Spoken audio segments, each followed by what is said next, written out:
Le Salon du livre africain de Paris s'est clôturé après 3 jours de rencontres littéraires le 14, 15, 16 mars 2025.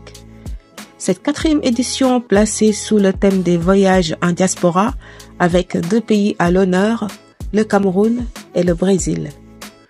Près de 180 auteurs et des dizaines de maisons d'édition programmées, une occasion pour eux de faire connaître leur travail au grand public.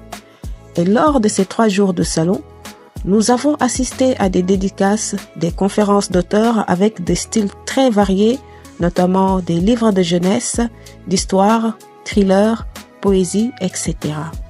Reportage de Khoudia Mbaye pour Rencontre littéraire Un homme son œuvre et Afrique 1 TV. Afrique 1, Rencontre littéraire Un homme son œuvre, bonjour. Comme vous le voyez bien, nous sommes dans le hall des Blancs-Manteaux à la 4e édition du Salon du livre africain de Paris. Alors là, nous sommes venus pour interviewer des gens, faire aussi notre marché pour notre émission Rencontre littéraire, faire la promotion des livres africains et afro-descendants. Faisal, tu me suis?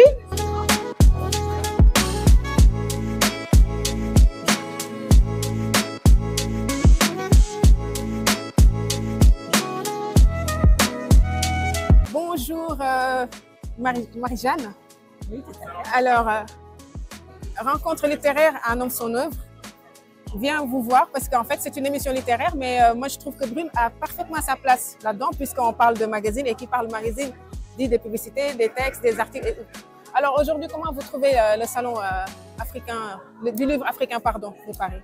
Alors, c'est une rencontre qui est très riche.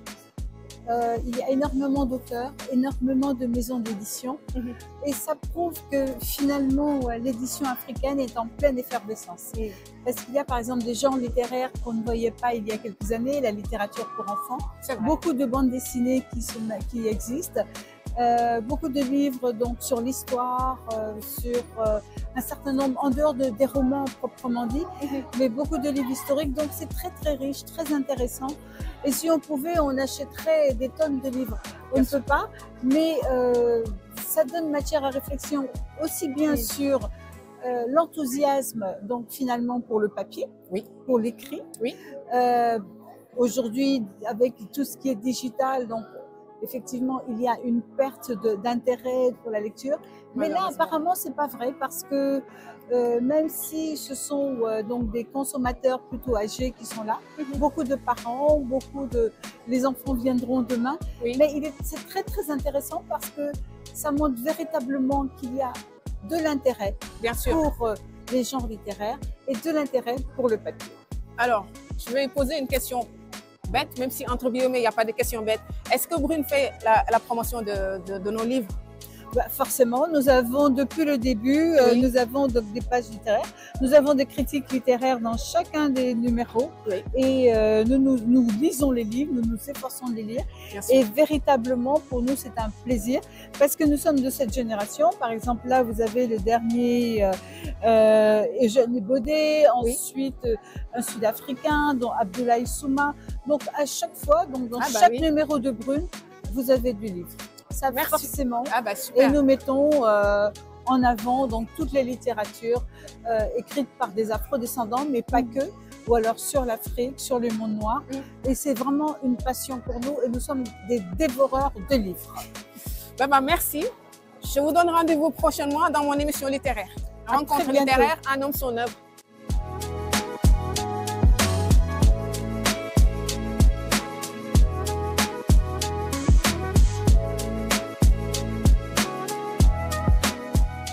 Alors, toujours au Salon du livre africain de Paris.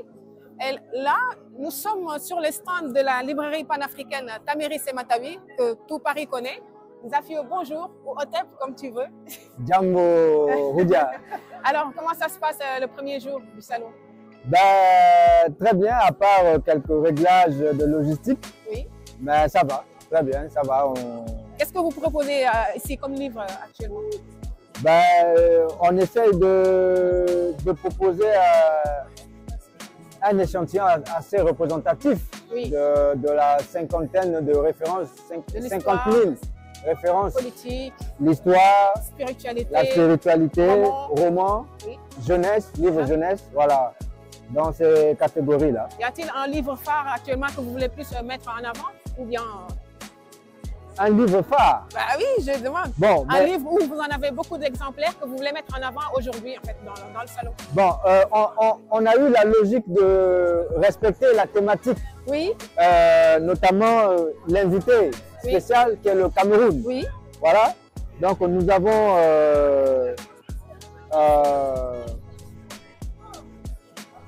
c'est lequel? Alors nous avons voilà les us ou coutumes. Us coutumes Bamileke. Voilà. Et voilà. Vous avez aussi Bimbia. Bimbia dévoilé. D'accord. Bimbia dévoilé. Voilà. Et c'est un livre qui parle de quoi, par exemple? Ben, c'est le site peu connu du port d'embarquement des esclaves.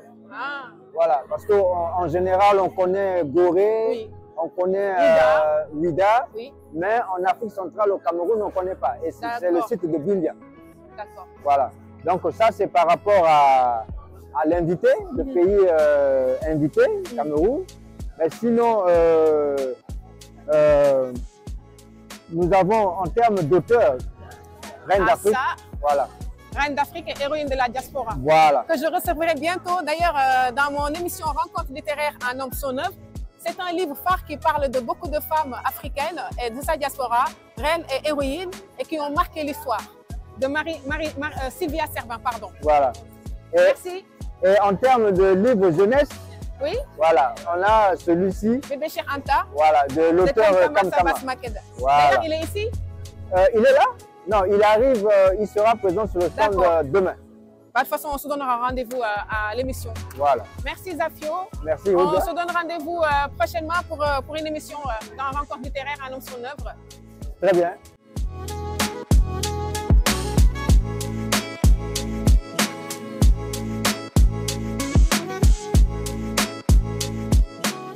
Bonjour, alors, je tombe par hasard sur votre stand qui est magnifique. Vous êtes une maison d'édition? Oui. Comment ça s'appelle? Maisonneuve et la Rose et Hémisphère. Je m'en doutais. Et vous éditez quel genre de littérature? Sciences humaines. D'accord. C'est très large. Ouais. Et puis de temps en temps, on se permet d'aller un peu partout sur d'autres lieux que les sciences humaines. Mais c'est 80% des ouvrages qu'on publie, c'est des travaux d'universitaires, d'intellectuels, de l'étranger, évidemment de la francophonie, mais aussi de l'étranger qu'on traduit. D'accord. Sciences humaines. Oui. Aujourd'hui, quel est le livre, par exemple, que vous voulez mettre en avant, ou les livres que vous voulez mettre en avant? Tous? Alors, celui-là, par exemple. L'histoire de la Haute-Volta de 1897 à 1947. D'accord. C'est la fin du tirage, ça marche très bien, ça intéresse beaucoup de gens. Et on va probablement le rééditer. La Haute-Volta, c'est l'actuel Burkina Faso. Et ce sont des Burkinabés qui exposent ce qu'était l'histoire de leur pays au moment où les Français l'avaient conquis, s'étaient installés et avaient appelé ça la Haute-Volta. Sinon, est-ce que vous pouvez montrer comme autre livre? Voilà, donc ça c'est... Haïti France, les chaînes de la dette. Voilà, c'est un best-seller, c'est-à-dire que ça fait 2 ans et demi qu'il est extrêmement vendu, puisque c'est des noms connus, Piketty, Fassier. Et c'est un sujet d'une grande actualité, puisque c'est les conséquences de la colonisation et même de l'esclavage. Oui. Et votre maison d'édition, je suppose que ça s'appelle Maisonneuve et la Rose. Oui, ça a été créé au 19e siècle. Et Hémisphère est beaucoup plus récent, mais nous avons relancé Maisonneuve et la Rose. D'accord. Et comment vous trouvez votre premier jour du salon? Ça se passe gentiment, ça va aller, mais je sais que je suis venu à chaque fois. Je sais que demain et après-demain, il y aura beaucoup de monde ici. En plus, j'ai des auteurs qui viennent, qui s'installent à ma place et qui reçoivent les gens. Super. Je vous souhaite un bon salon. Je vous en remercie. Merci beaucoup.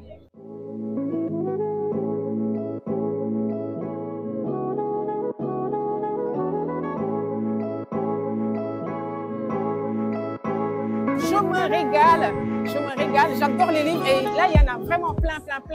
C'est magnifique. Et là je me retrouve sur les stands de la Doxa, c'est une maison d'édition. Bonjour. Ah, madame est en train de filmer. Bonjour. Bonjour. Vous êtes autrice? Je suis autrice. Voilà, alors, vous avez mes livres qui sont là. Oui. Alors, Femme faites de la politique autrement. Et ça parle de quoi, par exemple, celui-là? Femme fait de la politique autrement. Femme parle de la politique autrement met l'emphase sur la position des femmes aujourd'hui. Comment est-ce qu'elles devraient faire de la politique? Et ne pas uniquement imiter les hommes, mais faire ressortir leur spécificité et leur manière d'être pour pouvoir faire de la politique autrement. Je ne vais pas trop en parler parce que je vous invite à vous procurer le livre. Bon. Oui, ça sent très bon. bon. Et celui-là, bon, je vois l'ancien président du Sénégal, M. Abdou Diouf. Voilà. Qu'est-ce que ça parle, ce livre-là? C'est de la francophonie et de la démocratie. Ça parle de la francophonie et de la démocratie. Oui. Quelles sont les actions menées par cette organisation pour promouvoir la démocratie dans les pays, auprès des pays membres de cette organisation. Donc, vous avez les actions menées par cette organisation. Qu'est-ce que la francophonie? Qu'entendons-nous par francophonie? Parce que souvent, les gens ont une autre perception de la francophonie. Justement, c'est ce que j'allais dire. Voilà. Ils ont une autre perception et ne se limitent qu'au sport ou à la culture. Mais la francophonie, c'est au-delà. C'est déjà la mise en exergue de la langue française et puis de tout ce qu'elle apporte. Et mettre également l'emphase sur la diversité qui enrichit et qui est une richesse pour le Parce monde. que moi, par exemple, j'entends beaucoup aujourd'hui d'Africains qui parlent de sortir justement de la francophonie en mettant en avant une langue commune en Afrique, d'où on va parler par exemple la langue la plus parlée en Afrique, le Swahili. Quel est votre avis là-dessus? Alors moi, j'opte pour la promotion des langues maternelles africaines. Et c'est dans cette optique justement que j'ai écrit ce livre qui est un didacticiel de la langue Téké. Comment apprendre la langue Téké le plus simplement possible. Téké, c'est de quel pays? C'est du Gabon. Et cette langue est parlée au Congo-Brazzaville. Elle est parlée également en RDC. Donc, on a déjà 3 pays africains qui parlent cette langue. Et puis, nous avons également, au cours de nos actions que nous menons sur le terrain, parce que je suis également présidente d'une association à but non lucratif qui a pour but de promouvoir les droits humains. Et comment parler des droits humains quand on ne les a pas dans notre langue maternelle?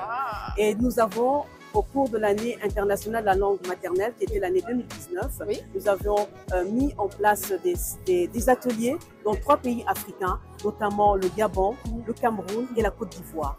Et dans ces pays, nous avons pu être en contact avec des anciens qui nous ont aidés à traduire la déclaration des droits humains en langue maternelle africaine. Notamment au Cameroun, vous avez la langue Bassa et Douala. Et au Gabon, vous avez la langue Gissir et Téké. Et en Côte d'Ivoire, la langue Ani. Et nous avons travaillé avec des centenaires, des personnes âgées, des anciens. C'était une richesse. Mais pourquoi je n'étais pas là? Je suis jalouse. Donc pour cela, moi j'aimerais bien vous inviter dans mon émission littéraire qui s'intitule Rencontre littéraire, un homme son œuvre. D'accord. Et ça se passe à Afrique 1 TV, le seul média africain qui fait la promotion de la diaspora africaine. Tout ce qui est beau, tout ce qui est magnifique, nous, on le valorise et on le montre au monde entier. Et là, vous avez encore le dernier ouvrage qui a pour but de promouvoir, parce qu'on est au mois de mars. Arrêter la violence faite aux femmes et aux filles. Et dans cet ouvrage, nous nous sommes permis de mettre en exergue tout ce qui peut être utile pour promouvoir les jeunes, la sensibilisation pour justement arrêter la violence faite aux femmes. Et nous avons traduit des textes de sensibilisation en 3 langues maternelles gabonaises, notamment la langue Fang, Téké et Gissir. Et c'est vraiment un outil important, un manuel important de sensibilisation pour vraiment voir comment faire en sorte que ces violences à l'égard des femmes s'arrêtent. C'est vrai que c'est un chantier assez large. Mais dans ce cas, quand on sensibilise seulement la femme, l'homme ou les deux? Tout le monde.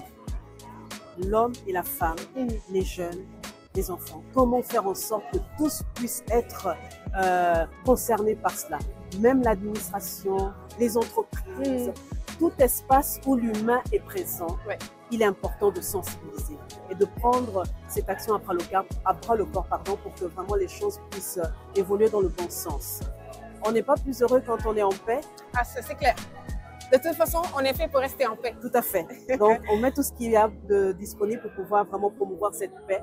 Et la paix démarre au sein de la famille. Tout à fait. Et la cellule la plus importante, je trouve, et la cellule familiale. Parce que quand les familles sont en paix, la société est en paix, le pays est en paix. Quand la femme est en paix, effectivement, tout passe par là, par la femme. C'est le pilier. C'est pour ça que nous écrivons beaucoup sur les droits des femmes, pour justement mettre la femme dans son rôle le plus intense, hein, qui est celui de vraiment promouvoir la paix et d'être en paix. Et pour que le monde soit en paix, il faut que la femme soit en paix. Merci beaucoup sur ces belles paroles. Bon, on se donne rendez-vous à l'émission. Il n'y a pas de souci, je suis disponible. À bientôt. À bientôt.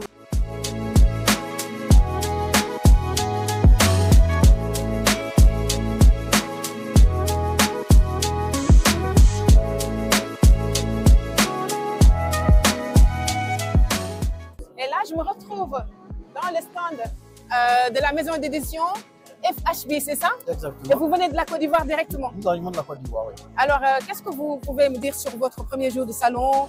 Comment ça se passe? Bon, je pense que c'est déjà un succès. Oui. Voilà, c'est notre première participation. Et vraiment, nous trouvons que vraiment il y a un public chaleureux. Voilà, la question déjà passée à notre stand. D'accord. Voilà, nous souhaitons que les autres jours soient vraiment ainsi. Et vous, quels sont les types de livres que vous proposez au public? Bon, nous proposons de la littérature générale. Oui. Voilà, nous avons des BD pour enfants et on a vraiment de l'histoire également. L'histoire de la Côte d'Ivoire, voilà. Ça a l'air intéressant ça. Exactement. C'est pour quel type de jeunes? Ados? Oui, les ados, jeunes, voilà, jusqu'au CM2. D'accord. Voilà. Et ça nous dit, comment on appelle ça, comment les différents peuples se sont installés en Côte d'Ivoire. Ah. Voilà, nous avons plus de 60 ethnies. Ouais. Voilà, donc ça parle de ces peuples-là qui se sont installés, et surtout leurs mouvements sur le territoire ivoirien. C'est vous l'auteur? Non, je ne suis pas l'auteur, l'auteur il est à notre stand. Il est là quelque part? Oui, il sera là plus tard. D'accord. Voilà. Ah, je vois Monsieur Houphouët-Boigny. Oui, là, Oui. Nous avons répertorié tous les discours et messages du président Houphouët-Boigny. Tous ces discours. Tous ces discours depuis les années 45 aux années 93, 59. la fin.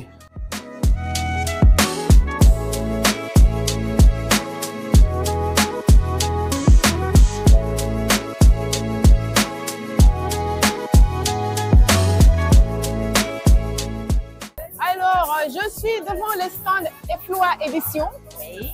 Bonjour Catherine Guessandri, c'est ça? C'est bien cela. Alors, qu'est-ce que ça veut dire Efloa? Alors, Efloa, en langue baoulée de Côte d'Ivoire, Floa, c'est le papier. Le papier. Le papier. Et quand on dit Efloa, c'est notre papier. Mais on va encore plus loin parce que quand on dit qu'une personne est intelligente, on dit elle connaît le papier. Donc, on dit aussi Floa. Donc, Efloa, c'est notre papier, notre intelligence. D'accord. Vous êtes écrivaine et je suis éditrice. Exactement, je fais les deux. J'ai commencé d'abord par écrire des livres. J'adore les femmes fortes, moi. J'ai commencé par écrire des livres. Oui. Et puis, j'ai eu envie de voir ce qui se passe de l'autre côté, au niveau de l'édition. Et pour ça, en essayant de me reconvertir, je suis partie à l'école pour avoir le titre d'éditrice. Et aujourd'hui, j'édite des livres. Qu'est-ce que vous a incité à éditer? Est-ce que vous avez eu des problèmes, par exemple, lorsque vous avez voulu sortir votre premier livre? Alors, des problèmes, non. J'ai trouvé un éditeur de bonne volonté, oui, mais je suis communicante. Donc, déjà, la communication faisait que j'avais du mal à apprécier totalement ce que mon éditeur me proposait. Il était de bonne volonté, mais il y avait beaucoup de choses qui manquaient. Oui. Et donc, j'ai décidé d'apporter quelque chose. De le faire à votre façon. Oui, je pense que je réussissais à ajouter un peu plus de beau. Des shirtalis. Des shirtalis, par exemple. J'ai fait du vernis sélectif et tout. Donc, je fais quand même attention à la qualité, à la beauté du livre que je propose à mes différents lecteurs. Donc, du coup, je me suis dit, on peut proposer des livres, mais d'une qualité meilleure, bien sûr, pour que les gens trouvent à la fois le beau et puis le vrai qu'il y a à l'intérieur. Parce que c'est vrai que quand on parle de qualité, aujourd'hui, moi, je vois malheureusement pas mal d'auteurs. L'histoire est magnifique, mais par exemple, il y a des petites coquilles dans le livre et donc, du coup, ça casse tout. Et ça, je peux dire, un peu allergique à ça. Un peu allergique à ça. Pour ça, je demande de l'aide et tout. J'ai d'ailleurs ma correctrice maison qui est avec moi actuellement sur le salon. Ah, bonjour Madame la correctrice. C'est comment votre nom? Mariam. Mariam, enchantée. Et donc, elle fait les corrections de mes ouvrages. j'essaie au maximum d'avoir le moins de coquilles possible. Parce qu'un livre avec des coquilles, vous savez, avant, quand on allait à l'école, on vous dit, si ce livre, vous cherchez en fait un mot, comment est-ce qu'il s'écrit, vous voulez être sûr, on dit, bon, regarde, on a trouvé ça dans ce livre. Donc c'est comme ça que ça s'écrit. Mais aujourd'hui, ce n'est plus vrai. Ce n'est plus vrai. Vous regardez à l'intérieur, il y a des coquilles. On est obligé d'aller dans le dictionnaire avant de trouver le livre comme il se doit. Et aujourd'hui, en fait, tous ces livres-là, c'est vous qui les éditez? Alors non, ça c'est quelqu'un d'autre qui les édite. C'est des livres jeunesse pour l'éducation, mais ils viennent de Côte d'Ivoire. Moi, aujourd'hui, j'édite beaucoup plus de livres dans le développement personnel, dans la foi. Et bientôt, j'ai quelques livres jeunesse qui vont sortir. Voilà. Aussi, j'accompagne des jeunes auteurs. Par exemple, cette jeune dame qui a écrit un livre, Ebempe, de l'humiliation à l'élévation. Ebempe, c'est le plus grand stade de Côte d'Ivoire. Et pendant la CAN, elle a suivi la CAN en étant aux États-Unis où elle travaille. Elle est mécanicienne d'avion. Et donc, dedans, elle relate ses émotions pendant cette CAN qu'elle a dû suivre. Il y en avait beaucoup. Voilà, donc c'est tout ce qu'elle a mis ici. Et c'est un livre fabuleux qui est d'ailleurs en promotion actuellement en Côte d'Ivoire. D'accord. Et pour finir, comme moi je suis très curieuse, parce que Déchire ta liste, ça m'attire beaucoup le titre. De quoi ça parle? Alors, Déchire ta liste, c'est mon histoire. D'accord. C'est mon histoire, c'est l'histoire d'une vie parsemée d'embûches, où des fois on a envie de jeter l'éponge. Souvent, on écrit des listes de ce qu'on veut réaliser dans sa vie. Tu regardes, tu dis, je me vois dans quelques années, je serai à tel endroit. À 50 ans, normalement, je devrais prendre ma retraite parce que j'ai fini de construire ma vie. Mes enfants ont cet âge, ainsi de suite. Et puis, les événements viennent te dire qu'en réalité, tu n'es pas au contrôle de ta vie. Bien sûr. Et que ta liste telle que tu l'as faite, elle ne va pas se réaliser comme ça. Okay, je vois mieux. Certainement, il y aura autre chose qui va arriver. Tu vas même peut-être arriver à la même destination, mais ce ne sera pas le même chemin que tu vas prendre pour arriver à cette destination. C'est ce qui m'est arrivé et c'est ce que je relate ici dans Déchire ta liste. On en discutera amplement dans mon émission Rencontre littéraire Un homme son œuvre. Avec plaisir, avec plaisir. Allez, je vous souhaite un bon salon. Merci beaucoup. À bientôt. Et à très bientôt. À très bientôt.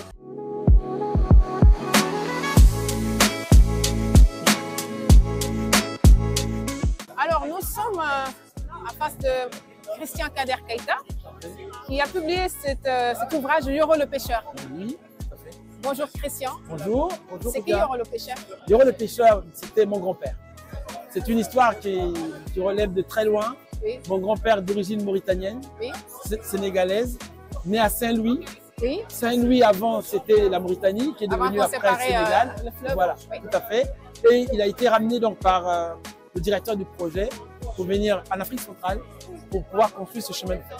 D'accord. Et c'est un chemin de fer, quand il était construit, mon grand-père pensait que c'était pour transporter du personnel. C'était pour transporter les gens. Mais il s'avère qu'effectivement, ce chemin de fer servait uniquement à transporter des matières premières. D'accord. Et donc aujourd'hui, vous êtes venu faire la promotion de ce livre et sur le chemin de la restitution des œuvres aux Africains. Oui. C'est un sujet d'actualité. C'est un sujet que vous devez certainement connaître, oui, parce que ça fait des années. Vous vous souvenez de Macron qui avait fait sa déclaration à Ouagadougou. Et depuis, on se pose la question de savoir, mais pourquoi les Africains, ils veulent cette restitution des œuvres? C'est normal, c'est légitime. Et ben voilà, donc j'essaie d'expliquer ce que vous dites, vous avez raison, c'est légitime. Et expliquer à ceux qui se posent cette question, leur donner la réponse. Pourquoi les Africains ont besoin de retrouver leur culture, de retrouver ce que faisaient leurs ancêtres, pour des besoins de s'en inspirer, rien que ça, et de pouvoir transmettre à la génération future. Ça, c'est la première chose. La deuxième chose, c'est de dire, qu'est-ce qu'on en fait? Si demain matin, on a une restitution, est-ce que les Africains sont-ils prêts et qu'est-ce qu'ils veulent en faire? Et là, je m'adresse également dans le livre aux Africains, aux gouvernants africains. Que faites-vous? C'est des questions que vous leur suggérez. C'est des questions que je suggère. D'accord. Et puis, la France, il y a M. Macron qui a eu l'idée de la restitution, avait peut-être oublié, il y a une étape importante, c'est que Macron ne peut pas décider d'une restitution. Il n'y a que l'Assemblée nationale qui est légitime pour décider d'une restitution. Donc, ça veut dire quoi? Ça veut dire que le chemin pour la restitution est long et il faut savoir comment battre le pavé pour arriver effectivement au résultat. Merci beaucoup pour ces explications. Alors, vous êtes édité par la maison d'édition Paris. La maison d'édition, c'est Paris. Sur les deux livres. C'est Paris, et puis celui-là, c'est Nombre 7 qui édite effectivement. D'accord. Là, c'est la maison d'édition de Paris. De Paris. Et vous avez mon éditeur qui est là.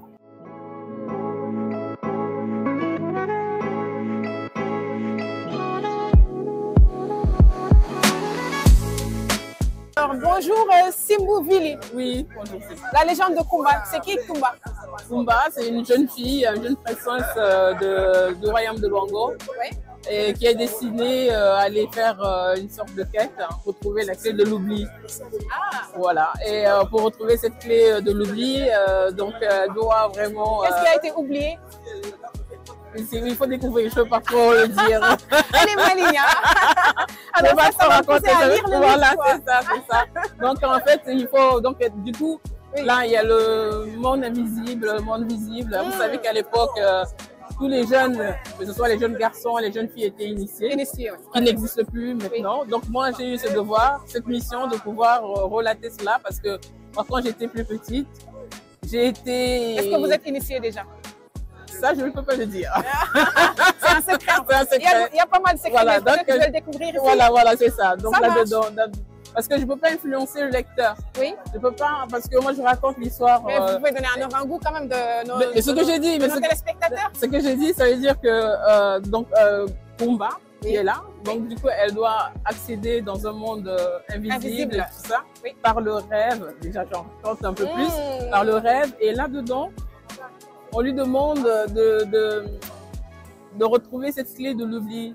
Et la clé de l'oubli peut symboliser beaucoup de choses. Ça veut dire que l'initiation déjà, toutes en fait les valeurs qu'on avait à l'époque, qui est par exemple le courage, affronter ses peurs, surtout ça, affronter ses peurs et tout. Et quand elle sortira de là, ben il y aura une autre transformation. Donc en fait, c'est un cheminement, il faut le lire pour comprendre en fait. Mais c'est vraiment une initiation pure et simple et très facile à lire et ça fait du bien. Moi, je dirais rien. Je vais trouver un moyen de vous tirer les verres du nez lorsque vous serez reçu à mon émission Rencontre littéraire Annonce son œuvre sur Afrique 1 TV. Ben, avec plaisir. Et là, il n'y aura plus de secret. Mais non. Mais si vous le lisez, vous saurez quelles questions me poser et là, je pourrai vous répondre de manière franche. Avec plaisir.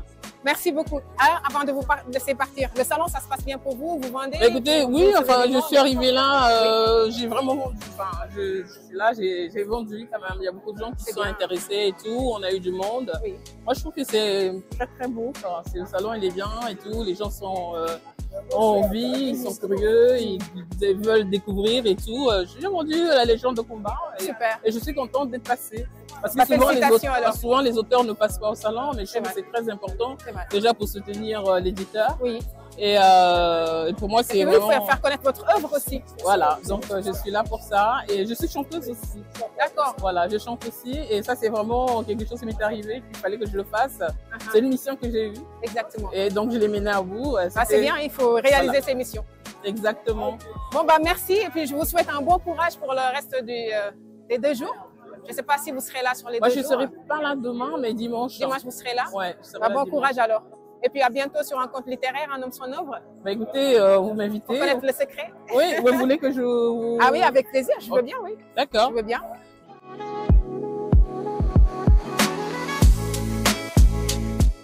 Ce livre-là, je l'ai écrit et j'ai été inspiré par Djibril Tapsanian qui a écrit Soundiata Keita ou L'épopée mandingue. Et je me suis dit que, bon, pas beaucoup de royaume Congo, mais pas forcément son fondateur et l'histoire d'origine, comment le royaume a été né. C'est vrai qu'on ne connaît pas beaucoup cette histoire. Voilà. Et du coup, j'ai décidé d'écrire le livre que moi, j'aurais voulu lire étant petit. Super.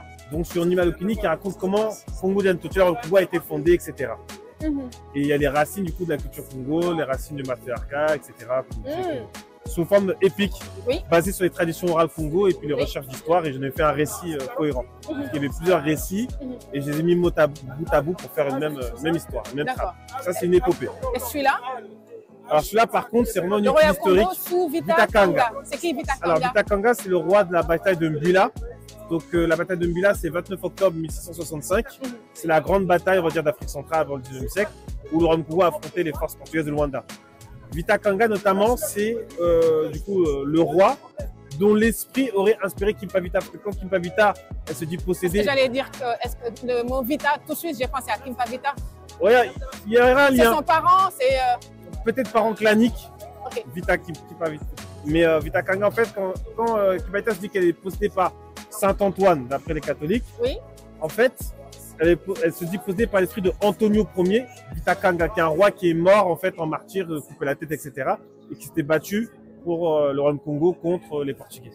Et ça, en fait, ce livre-là, il explique justement les sources de comment le royaume Congo s'est effondré et ensuite Kimpa Vita va le restaurer. Et au-delà de ça, ça explique vraiment aussi les fondations, la structure du royaume Congo. Ça, c'est le fruit de 10 ans de passion et de recherche sur le royaume Congo, depuis que je suis adolescent, en fait. Avant même que je sois Qu'est-ce qui vous a incité à faire des recherches depuis votre jeunesse? C'est notre histoire, premièrement. Mais parce que ce n'est pas le cas de tous les jeunes aussi. Hein. C'est vrai, mais j'ai envie à chaque fois d'aller au fond des choses. Et j'entendais parler de lui. Vita Kanga, c'est une figure, c'est un héros. Mais quand je demandais aux gens qu'est-ce qu'on peut me dire de plus sur lui, ils ne savaient pas. Donc, moi, je suis souvent dans une démarche d'écrire les livres que moi j'aurais voulu lire quand j'étais petit. Oui. Je dis voilà, je suis historien. Si moi-même, en tant que Congo, je ne le fais pas, qui va le faire? Personne. Donc voilà. Personne. Vous avez pris votre place. Voilà. Bravo et puis félicitations. Merci à vous. On se donne rendez-vous prochainement dans Rencontre littéraire à Nom-Son-Neuf. Avec grand plaisir. Merci beaucoup. C'est moi qui vous remercie.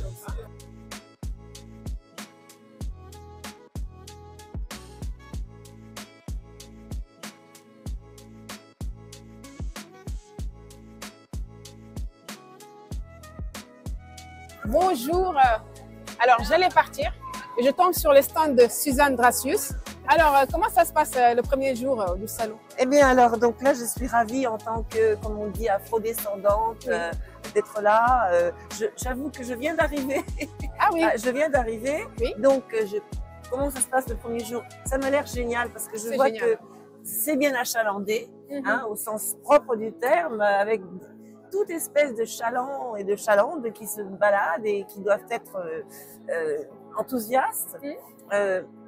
Donc moi, je suis une Martiniquaise, donc une afro-descendante, mais je me sens afro-montante parce que...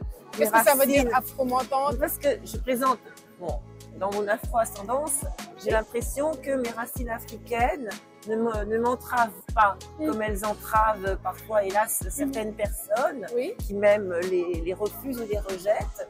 Moi, dans tous mes métissages, hein, j'ai 4 continents et demi en moi, mais en fait, dans les 4 continents et demi, le continent de base, c'est justement l'Afrique. D'accord. Et je suis très fière de mes ancêtres esclavés.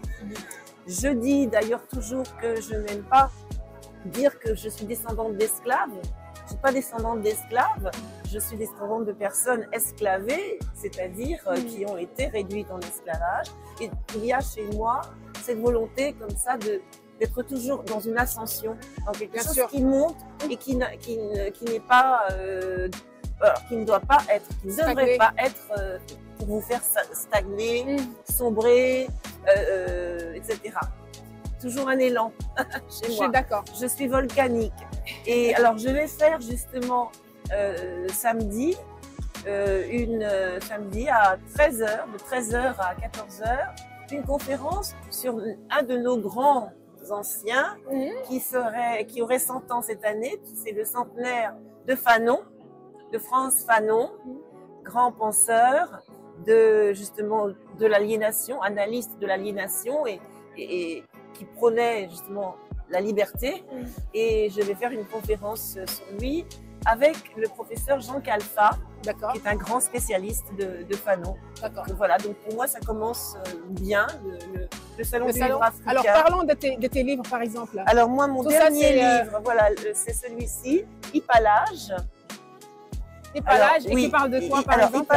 Hypalage en fait, vous savez que dans le monde, il y a beaucoup de femmes qui sont défigurées pour diverses raisons, hein, parce que on veut justement vivre sous une domination, leur côté de leur féminité, leur liberté. Voilà. Et moi, je suis quelqu'un qui veut qu'on ne me gâche pas le plaisir d'être femme. Et donc là, je rends hommage à des femmes, des figures de femmes défigurées Alors, elles ne sont pas défigurées à l'acide, mais si elles sont défigurées à l'acide de l'histoire et parfois de la société et parfois de la politique et parfois, vous voyez, donc je rends hommage à quelques figures de femmes comme ça. Alors, est-ce que c'est des femmes créoles ou bien c'est des femmes du monde entier? Il y a des femmes créoles. Oui. Il y a cette femme qui est Amanda Gorman, qui avait fait qui avait écrit ce poème qui a été dit lors de l'investiture du président Obama, je crois. Oui, c'est ça. Et on avait voulu traduire, parce que c'est une jeune femme noire, une africaine-américaine, qui on a voulu la traduire en refusant une femme qui était non-binaire et hollandaise, et aussi un homme qui était âgé et espagnol, parce qu'on a prétendu qu'il fallait, pour la traduire, parce qu'elle est jeune et afro-américaine, qu'il fallait aussi une jeune femme noire pour la traduire. Donc, ce qui est le contraire même finalement de la beauté de la traduction.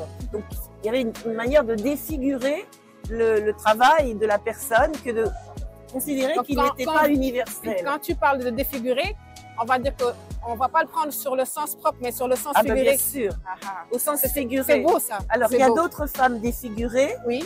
Donc, dans les figures de femmes défigurées, chez nous, on en a donc des femmes antillaises. Oui. Nous avons en particulier Paulette Nardal. Je ne sais pas si vous voyez qui est Paulette Nardal. C'est une Martiniquaise qui était d'ailleurs la première femme noire martiniquaise à la Sorbonne, professeure, enfin pas enseignante mais étudiante. Et elle a conçu, avec sa sœur d'ailleurs, le concept de négritude. Et elle fréquentait Senghor, elle fréquentait Césaire. Alors bien sûr, elle écrit que comme c'était des hommes à l'époque, ça a eu plus de retentissement dans leur bouche que dans la bouche des femmes. Elle dit nous n'étions que des femmes. Mais c'est elle la première à avoir écrit dans sa revue, puisqu'elle avait créé une revue qui s'appelait, je crois d'ailleurs, Revue Noire, et elle avait écrit ce thème de négritude, ce terme-là. Et puis, alors il y en a plusieurs, comme ça je ne vais pas parler trop longuement. Bien sûr. Voilà, dans cet ouvrage qui est en fait comme un recueil enfin c'est pas vraiment des nouvelles, mais ce sont des écrits qui rendent hommage à ces femmes-là en apprenant des choses. Alors, j'ai eu un joli compliment sur ce livre. Oui. Un monsieur qui a dit « Mais je ne pensais pas que j'aurais appris autant de choses en si peu de pages. » C'est génial. Parce que je révèle déjà des choses Malheureusement, importantes. actuellement, de nos jours, il y a beaucoup de femmes qui sont défigurées, c'est ça? Défigurées, dans tous les sens du terme, bien sûr. Alors, hélas, il y en a au sens propre, et puis il y en a au sens figuré. Et je me bats pour que ça change. Oui. Bon, merci Suzanne. Je te souhaite un très bon salon et on se donne rendez-vous à très vite. D'accord. Merci beaucoup. Merci beaucoup.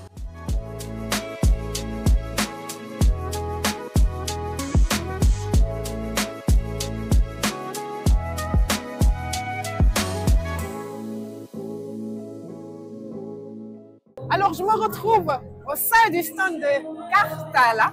Tout à fait. J'ai bien prononcé. Bonjour monsieur. Xavier Audrin, le directeur des éditions Cartala depuis 2012.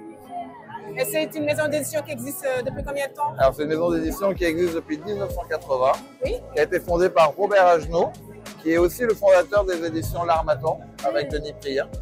Et en 1974, et 6 ans après, il a voulu prendre une nouvelle direction pour faire des travaux d'excellence. Sur les recherches, les recherches qui étaient menées sur l'Afrique. Et depuis 45 ans, on est peut-être la meilleure maison d'édition en sciences sociales et humaines, en langue et littérature, et en dictionnaire. Relations internationales. En relations internationales aussi. Fait religieux. On fait religieux. Fait religieux, vous voulez parler de quoi exactement? En fait, on est la maison d'édition qui a le plus grand fonds sur l'histoire des missions chrétiennes en Afrique. Et aussi, on a un énorme fonds religieux sur l'histoire de l'islam en Afrique de l'Ouest. Et aujourd'hui, est-ce qu'il y a-t-il un ou des livres que vous avez mis en avant parce que c'est les dernières publications ou Alors, nous, on a 1800 titres à notre catalogue. Alors, 1800. Voilà, on a produit 2600 titres depuis le début, mais on a encore 1800 titres à notre catalogue qui sont encore disponibles. Super. On travaille sur du long-seller, c'est-à-dire que nos ouvrages ont on fait pas des ouvrages d'actualité, on fait des ouvrages qui permettent de la comprendre. Par exemple, un ouvrage dirigé par Jean-Pierre Chrétien, oui. Sur les ethnies ont une histoire, qui a été publié en 1994, est un ouvrage qui doit être lu par n'importe quel étudiant, ou n'importe quel journaliste, ou n'importe quelle personne qui veut comprendre l'Afrique. Moi, cet ouvrage-là, par exemple, qui a été publié en 2005, oui. Qui s'appelle L'Afrique des individus. C'est un ouvrage qui m'a beaucoup marqué, oui. Parce que pendant longtemps même, dans les recherches en sciences sociales humaines, il y a des personnes qui disaient mais est-ce qu'il y a des individus en Afrique, ou c'est des personnes, la communauté, la famille et tout ça. Et cet ouvrage-là était un ouvrage pionnier pour montrer toute la subjectivité et l'individualité de chaque être en Afrique, oui. En tant que tel. Et peut-être même de montrer comment il fallait qu'il s'en sorte par rapport à la famille solidaire, un peu les clichés. Et nous, on travaille vraiment sur la compréhension des transformations des sociétés africaines à travers la compréhension de l'imaginaire des personnes et donc des individus.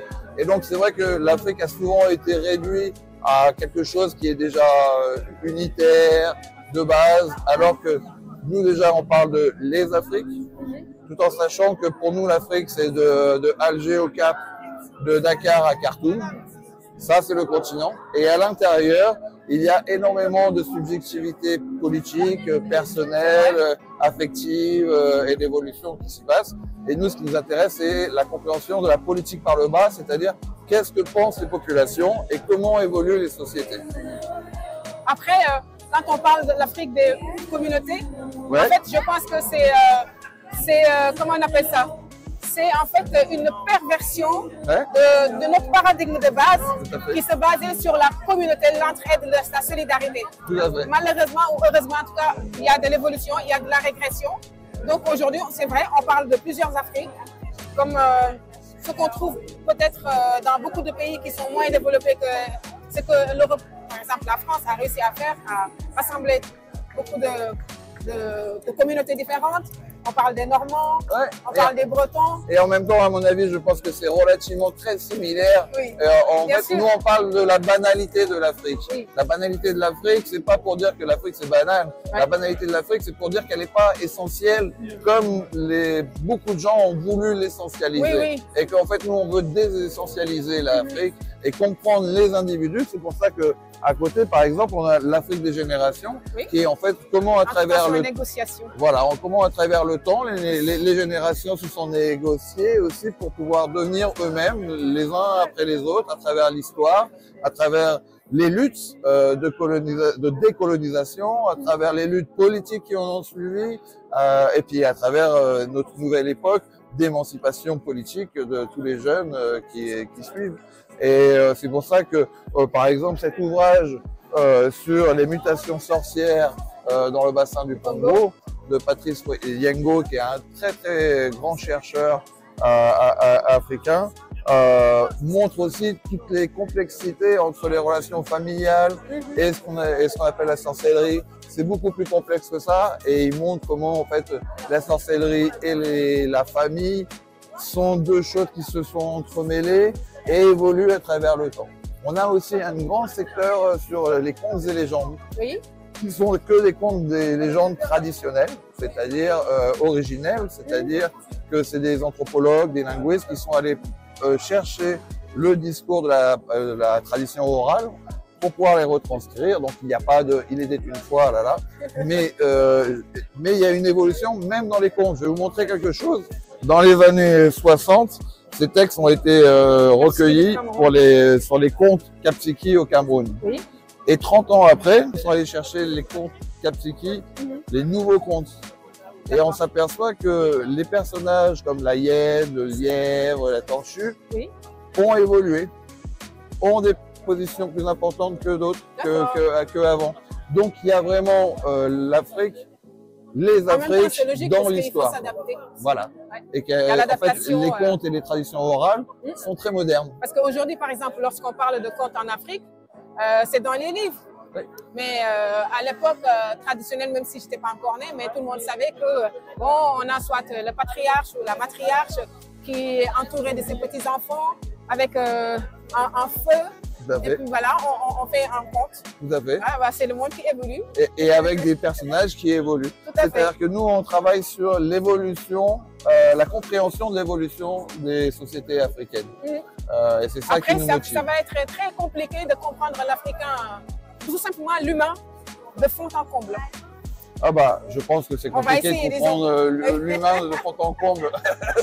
Et on essaye d'avoir un panorama de plusieurs disciplines, que ce soit l'histoire, que ce soit la philosophie, que ce soit le droit aussi, et surtout les langues aussi, puisque les langues évoluent aussi en tant que telles. Donc nous, on est une maison d'édition de la compréhension des rencontres des populations à travers les siècles. Super. C'est ça notre credo à Cartala. Et je voulais vous dire d'ailleurs qu'on est une maison d'édition qui se dit achromatique. C'est-à-dire que ce n'est pas forcément la couleur de peau qui nous intéresse. Bien sûr. En tant que tel, nous, les gens qui publient chez nous sont les meilleurs, qui ont une expertise et une analyse et une réflexion et une connaissance des connaissances qui viennent de plusieurs mondes et qui arrivent à en faire quelque chose pour une compréhension. D'où les langues. Les langues sont très importantes pour comprendre l'Afrique. Si vous ne parlez pas le Wolof au Sénégal, bah, vous pouvez comprendre. Non, ça c'est mon compatriote alors.